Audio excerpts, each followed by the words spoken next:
తెలుసు, అప్పుడే నేను చెప్పినప్పుడు వెళ్ళలేదు. నేను డైలీ రిజల్ట్ ఎందుకు చెప్తానంటే నాకు ఇక్కడ కస్టమర్స్ అయితే రిజల్ట్ చెప్తాను, కస్టమర్స్ వస్తారు, అది నాకు బాగా ఇష్టం. ఒకసారి రిజల్ట్ చెప్తే నాకు కస్టమర్స్ వస్తారు, అది నాకు అలా మైండ్ పడిపోయింది. సో వీళ్ళు వద్దురా బాగున్నప్పుడు నేను రిజల్ట్ చెప్పడానికి క్యాన్ చేస్తా. సో అది నా ఫస్ట్ రిజల్ట్ చెప్పడానికి కదా. బిఫోర్ ఆఫ్టర్ వచ్చేసి సో 114 కిలోలు ఉండేవాడిని, ఇప్పుడు 85 వచ్చాను. అండ్ రీసెంట్గా ఇది అప్పుడు చేయింది 88.4 ఉన్నాను. నేను ఈ బిజినెస్ ఎందుకు చేస్తున్నానంటే నా కోచ్ నాకు చెప్పారు, మీరు ఇలా కార్తిక అంటూ రాకేశ్వర సార్ ఏంటంటే రాకేశ్వర సార్ అని ఒప్పుకున్నారు, కోచ్ అక్కడ తీసుకుని మాత్రం మీ సాఫ్ట్వేర్ జాబ్ కుదరదు అన్నారు. కానీ కార్తిక మేడం తీసుకొని ఇప్పించే ఆలోచన ఏముంది, రాకేశ్వర సార్ కరెక్ట్గా ఆలోచించాడు, నీకు కుదరదు వద్దు అన్నా. కానీ నేను క్లాస్ విని ఒక అంబాసిడర్ ప్రోగ్రామ్ ఉండడం వల్ల ఏంటంటే మన కోచ్ ఆప్షన్ ఆప్షన్ ఉంటుంది, అది విని ఆప్షన్ అన్నారు. నాకు ఫస్ట్ తెలియక ఆప్షన్ ఏం చెప్పాను ఫస్ట్ సారి. తర్వాత మళ్ళీ ఇంకో మీటింగ్ నిర్మన్నారు, విన్నాను, నాకే నచ్చి నేను కోచ్ ఆప్షన్ తీసుకున్నాను. నేను సిస్టమ్ ఫాలో అయ్యాను, సిస్టమ్ ఏం చెప్పింది అదే చేశాను. నాకు ఈ సిస్టమ్ బాగా నచ్చింది. అండ్ సేమ్ టైం ఏంటంటే నాతో ఉన్న కోచెస్, ఇప్పుడు నాకు వెంకటరావు సారు చిన్నప్పుడు తెలుసు, ఆయన చూస్తూ ఉంటాను, అప్పుడు అసలు అంతగా ఐడియా లేదు, ఆయన మార్చగా ఉంటారు. సో తెలిసినా కానీ వాళ్ళు ఎక్కడ ఉండాలని తెలుసు, ఇలా ఉంటుంది, ఇలా ఎక్కువ మంది హెల్ప్ చేశానని నాకు తెలియదు. నాకేంటంటే ఒక 1 month తర్వాత క్లాస్లో మేడం గారు రిజల్ట్ బిఫోర్ అప్పుడు చూసిన తర్వాతే, అంటే తిరుపతి మేడం రిజల్ట్ చూసిన తర్వాత మా వైఫ్ అన్నారు, ఒక 1 month 8 years తగ్గిన తర్వాత వద్దు ఆపేసే, ఇది ఫ్యూచర్ ప్రాబ్లమ్స్ అని చెప్పారు.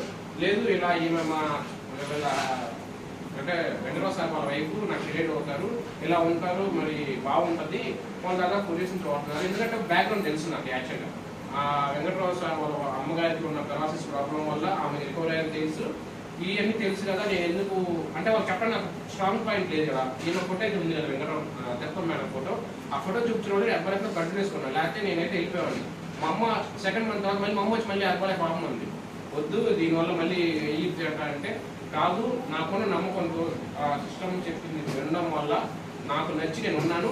దీని ఏంటంటే ఇంకోటి ఇన్కమ్ చూశాను. ఫస్ట్ నాకు ఇన్కమ్ అనేది పెద్ద ప్రాబ్లం కాదు, నాకు మంచిగా శాలరీ వస్తుంది, సాఫ్ట్వేర్ వేస్తాయి కాబట్టి. కానీ దీంట్లో కార్తిక మేడం పడే తప్పన ఏంటంటే ఎలా ఎక్కువ మందికి రిజల్ట్ ఇవ్వాలి, ఇలా ఎక్కువ ఇన్కమ్ వస్తానే మైండ్ సెట్లో ఆమె చెప్పేది వినడం బట్టి నేను స్ట్రాంగ్ ఉన్నాను. సేమ్ టైం ఏంటంటే ఎక్కువ మంది కోచింగ్ ఉపయోగపడుతుంది. ఇప్పుడు ఈరోజు చెప్పిన ఇప్పుడు ఎవరికి కొత్త వచ్చారో వాళ్ళు మార్నింగ్ రిజల్ట్స్ అన్ని మిస్ అయిపోయారు, సో మీకేం అర్థం కాదు. ఓకే, మార్నింగ్ క్వశ్చన్స్ ఉన్న వాళ్ళకి ఏంటంటే ఇప్పుడు ఇక్కడ చెప్పిన ప్రతి ఒక్కరు దాదాపు నేను ఏంటంటే ఎక్కువ మంది ఇక్కడ చేసుకోవడం నా మెయిన్ పాయింట్ కాదు, ఎక్కువ మంది రిజల్ట్ ఇవ్వడం నా పాయింట్. నేను ఎప్పుడు ఇన్కమ్ చూడలేదు, రిజల్ట్ ఇవ్వాలి, వచ్చిన వాళ్ళకి ఏ ప్రాబ్లం ఉంది, సిస్టమ్ ప్రకారం మనం ఏది ఇవ్వచ్చు. నాకు అర్థం కాదుగా ప్రతిసారి నేను నా పైన అప్లయన్స్ నేను కాల్ చేసి కనుక్కుంటాను, వాళ్ళు చెప్పిందే ఫాలో అవుతాను, నా సొంత నిర్ణయాలను ఎప్పుడు తీసుకోలేదు. అలా చేయడం వల్లే నేను క్లబ్ పెట్టుకునే అవకాశం కూడా వచ్చింది, క్లబ్ పెట్టుకున్నాను. క్లబ్ పెట్టుకున్న తర్వాత ఏంటంటే నాకు ఈ సిస్టమ్ ఇంకా ఎక్కువ విలువ అనేది పెరిగింది. First of all club owners ఎంత కష్టపడతారో అంతమంది ఏదో వస్తాను తాగుతాను వెళ్తాను కాసేపు టైం స్పెండ్ చేస్తా, కానీ క్లబ్ పెట్టిన తర్వాత మా వైఫ్ ఫస్ట్ ప్రాపర్గా టైం కానీ చేయడం అలవాటు అయింది. సో అది నాకు చాలా హ్యాపీ ఉంది. నా క్లబ్ ఇన్కమ్ కాకుండా ఫస్ట్ ప్రాపర్ టైమింగ్ అనేది అలవాటు అయింది, అది నాకు బాగా నచ్చింది. ఇంకోటి ఏంటంటే ఇక్కడ చెప్పిన ప్రతి ఒక్కరు వాళ్ళ ఇన్కమ్ గోల్ ఉంది కదా, ఆ గోల్లో నేను ఉండాలి. ఇప్పుడు శిరీష మేడం గారు చెప్పినా కానీ, మా వదిలి గారు చెప్పినా కానీ, మా అక్కయ్య గారు చెప్పిన, మా వాళ్ళ గారు చెప్పినా కానీ, వీళ్ళకి ఏంటంటే వాళ్ళకి ఒక గోల్ ఉంటుంది, బయట కూడా ఇన్కమ్ వస్తుంది, కానీ ఇది కరెక్ట్ వేలో మనం వేరే వాళ్ళకి హెల్ప్ చేస్తే ఇన్కమ్ తీసుకోవడం నాకు బాగా నచ్చింది కాబట్టి ఇష్టంగా ఉన్నాను. వాళ్ళకు కూడా వాళ్ళందరి లైఫ్లో కూడా నేను ఉండడం అనేది నాకు చాలా హ్యాపీగా ఉంది. సో ఇప్పుడు నాకైతే ఇప్పుడు యాక్టివ్గా అయితే 42 మంది కస్టమర్స్ ఉన్నారు.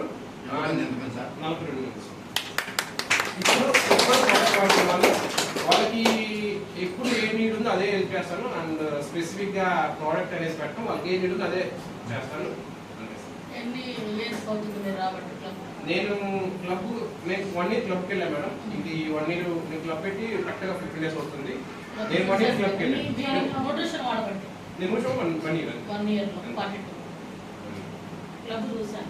సార్ మీకు ఇన్కమ్ ఎంత వస్తుంది సార్ జాబ్లో? నాకు చెప్పకూడదు, 1 lakh వరకు వస్తుంది. దీనిలోకి వచ్చిన తర్వాత నాకు మొన్న లెక్కేసుకున్నా దాదాపు ఒక 3 లక్షల దాకా వచ్చింది సార్.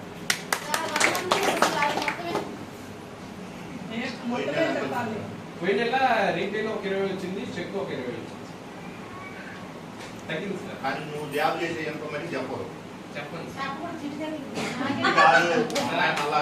ఇప్పుడు నేను చేసే జాబ్ మా అమ్మ తెలియదు, మా వైఫ్ ఎవరు తెలియదు సార్.